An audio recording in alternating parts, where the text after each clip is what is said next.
dari kesabaran sepasang insan oleh Mita Istiqomah dengan judul Sabar Menjadi Kabar dalam perspektif sabar menanti keturunan.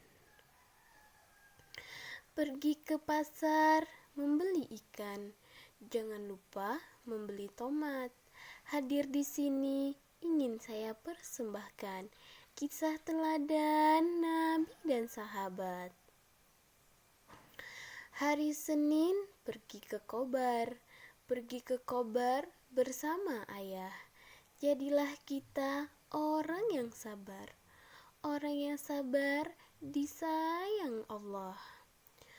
Pulau Borneo, Pulau Kalimantan, terdapat kota bernama Palangkaraya. Dengarlah kisah saya bacakan untuk menghilangkan bosan dan lara. Dalam sinopsis, dikisahkan di sebuah negeri bernama Baitul Maqdis. Hiduplah seorang yang sangat cerdas dan bijak. Ia juga merupakan nabi utusan Allah Subhanahu wa Ta'ala dan memiliki seorang istri yang belum pernah melahirkan seorang pun dalam hidupnya. Hingga tiba waktunya, sepasang insan manusia itu mendapatkan apa yang didambakannya. Sahabatku semuanya yang berbahagia, siapakah sepasang insan manusia itu? Bagaimanakah kisahnya? Untuk mengetahui cerita selengkapnya, mari dengarkan bersama.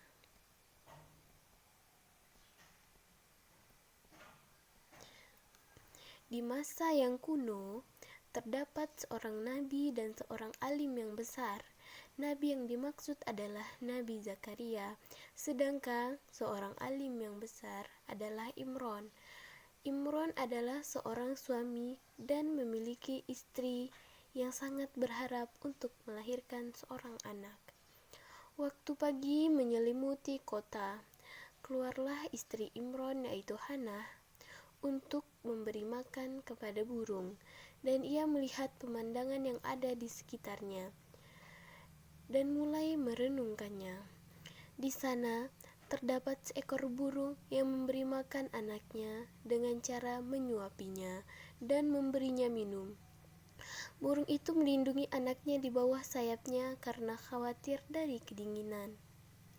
Ketika melihat pemandangan itu, istri Imron berharap kepada Allah Subhanahu wa Ta'ala agar memberikannya anak. Ia mengangkat kedua tangannya dan mulai berdoa kepada Allah Subhanahu wa Ta'ala. Hannah berkata, "Ya Allah, anugerahkanlah hamba seorang anak laki-laki." Allah Subhanahu wa Ta'ala mengabulkan doanya, dan pada suatu hari ia merasa bahwa ia sedang hamil. Lalu kegembiraan menyelimutinya dan ia bernazar kepada Allah Subhanahu wa Ta'ala. Hannah berkata, "Ya Tuhanku, sesungguhnya aku telah menazarkan kepada Engkau anak yang ada dalam kandunganku menjadi anak yang soleh dan berhikmat di Baitul Maqdis. Karena itu, terimalah nazar itu dariku. Sesungguhnya Engkaulah yang maha mendengar lagi maha mengetahui." Dalam Quran Surah Ali Imran ayat 35. Allah mengabulkan doa Hannah, dan Allah Subhanahu wa Ta'ala lah yang memilihkan jenis kelamin anak yang dilahirkannya, di mana Dia menciptakan anak laki-laki atau perempuan. Allah Subhanahu wa Ta'ala mendengar bahwa istri Imran berdoa kepadanya agar dia menjaga anak perempuan ini yang dinamakan Maryam, dan juga menjaga keturunannya dari setan yang terkutuk. Mula-mula kelahiran Maryam mendatangkan sedikit problem. Imran telah mati sebelum kelahiran Maryam, dan para ulama di zaman itu dan para pembesar ingin mendidik Maryam. Setiap orang berlomba-lomba untuk mendapatkan kemuliaan ini, yaitu mendidik seorang perempuan dari seorang lelaki besar yang mereka hormati. Sehingga Nabi Zakaria berkata kepada para pendidik, Nabi Zakaria berkata, biarkan aku yang mengasuhnya, karena ia adalah kerabat dekatku. Istriku adalah bibinya, dan aku adalah seorang nabi dari umat ini. Aku lebih utama daripada kalian untuk mengasuhnya. dan para ulama dan para guru pun membalas perkataan Nabi Zakaria. Mengapa tidak seorang di antara kami yang mengasuhnya? Kami tidak akan membiarkan engkau mendapatkan keutamaan ini tanpa persetujuan dari kami. Hampir saja mereka berselisih dan bertarung. Kalau seandainya mereka tidak menyepakati diadakannya undian, yakni seorang yang mendapatkan undian, maka itulah yang akan mengasuh Maryam. Kemudian mereka mengadakan undian, dan yang memenangkan undian adalah Nabi Zakaria. Maryam kemudian diasuh oleh Nabi Zakaria. Nabi Zakaria mulai mengasuh Maryam dan mendidiknya serta menghormatinya sampai ia dewasa. Maryam memiliki tempat khusus di dalam masjid.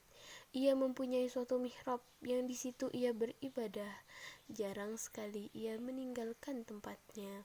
Ia selalu beribadah dan sholat di dalamnya, serta berzikir dan bersyukur, dan menuangkan cintanya kepada Allah Subhanahu wa Ta'ala.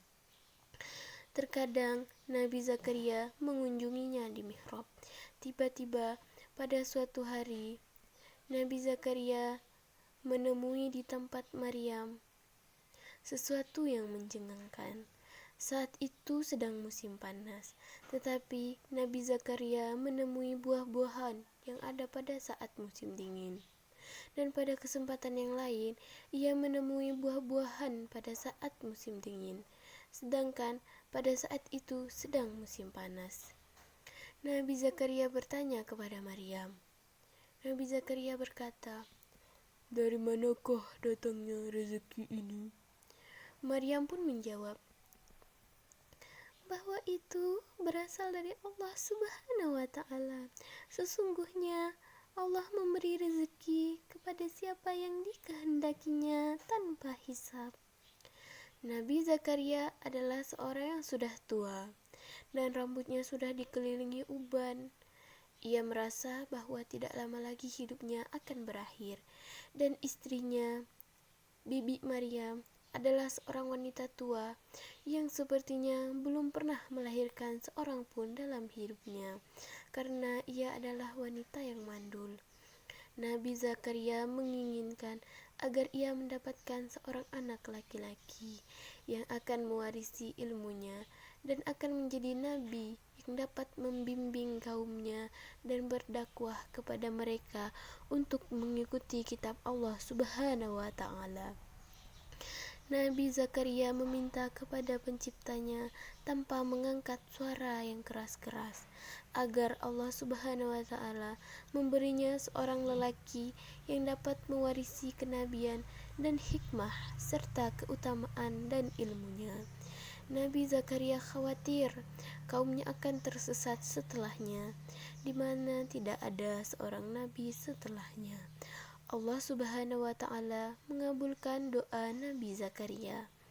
Belum lama Nabi Zakaria berdoa kepada Allah Subhanahu wa Ta'ala hingga malaikat memanggilnya saat ia salat di mihrab. Malaikat berkata, "Hai Zakaria, sesungguhnya kami memberi kabar kepadamu agar akan memperoleh seorang anak yang bernama Yahya, yang sebelumnya kami belum pernah menciptakan orang yang serupa dengan dia." Terdapat dalam Quran Surah Maryam ayat 7. Nabi Zakaria kaget dengan berita ini. Bagaimana ia dapat memiliki seorang anak? Karena saking gembiranya, Nabi Zakaria sangat terguncang. Dan dengan penuh keheranan ia bertanya kepada Allah Subhanahu wa Ta'ala, Ya Tuhanku, bagaimana akan ada anak bagiku, Padahal istriku adalah seorang yang mandul, dan aku sendiri sesungguhnya sudah mencapai umur yang sangat tua. Hati Nabi Zakaria dipenuhi rasa syukur kepada Allah Subhanahu wa Ta'ala, dan ia pun memujinya. Lalu ia meminta kepada Allah Subhanahu wa Ta'ala agar memberinya tanda-tanda. Nabi Zakaria berkata, Ya Tuhanku, berilah aku suatu tanda. Allah Subhanahu wa Ta'ala memberitahunya bahwa akan terjadi 3 hari di mana di dalamnya ia tidak mampu berbicara, padahal saat itu ia sehat-sehat saja dan tidak sedang sakit. Jika hal ini terjadi padanya, maka hendaklah ia yakin bahwa istrinya hamil dan bahwa mukjizat Allah Subhanahu wa Ta'ala benar-benar terwujud. Kemudian, hendaklah saat itu ia berbicara kepada manusia melalui isyarat dan banyak bertasbih kepada Allah Subhanahu wa Ta'ala di waktu pagi dan sore hari. Akhirnya, lahirlah seorang anak laki-laki yang telah Allah beri nama Yahya. Nabi Zakaria gemetar karena saking gembiranya, air matanya mulai berlinang dan jenggotnya yang putih mulai basah. Ia sholat kepada Allah Subhanahu wa Ta'ala sebagai tanda syukur atas pengkabulan doanya dan kelahiran Yahya. Kisah ini menjadi pembelajaran yang luar biasa dan berharga. Bagaimana sabar seorang Nabi Zakaria untuk menanti keturunannya. Dan Allah Subhanahu wa Ta'ala telah berfirman dalam Quran surah An-Anfal ayat 46, yang artinya, sesungguhnya Allah bersama orang-orang yang sabar. Sore hari olahraga lari, lari-lari keliling taman. Saya pamit untuk undur diri.